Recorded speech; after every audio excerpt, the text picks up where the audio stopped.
আসসালামু আলাইকুম প্রিয় ভাই বোন বন্ধুরা, আশা করি সবাই ভালো আছেন। আল্লাহর রহমতে আলহামদুলিল্লাহ আমরাও ভালো আছি। আমরা বিকালবেলা ডাইলের বড়া বানাইতেছি।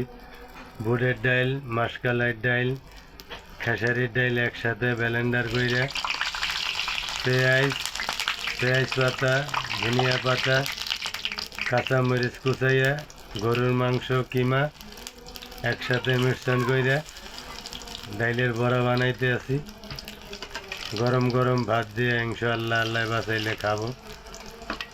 আপনারা ওইভাবে বানাইয়া খাবেন, টেস্ট করবেন, দেখবেন বড়া খাইতে ইনশাআল্লাহ ভালো লাগবে। আর আমার এই বড়া বানানো ভিডিওটা যদি আপনাদের ভালো লাগে তো আমার চ্যানেলটা লাইক, শেয়ার, সাবস্ক্রাইব করে দিবেন, আমাদের পাশে থাকবেন। এখন ভিডিওটা দেখতে থাকেন। বন্ধুরা, আমরা মাঝে মধ্যেই এভাবে ডাইলের বড়া বানাইয়া খাই, আল্লাহ খাওয়ায়। এই ভিডিওটা যারা দেখবেন তারাও খাবেন।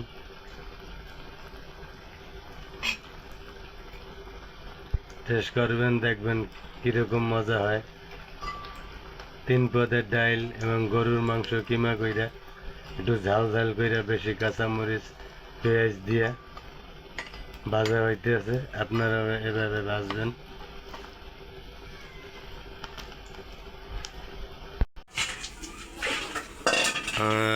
প্রিয় বন্ধুরা, আমার বড়া ভাজা শেষ। আপনারা সবাই ভিডিওটা দেখবেন, ভালো লাগলে লাইক, শেয়ার, সাবস্ক্রাইব করে দিবেন, আমাদের পাশে থাকবেন। আজকের মতো এ পর্যন্ত এই ভিডিওটা। আল্লাহ হাফেজ, আসসালামু আলাইকুম।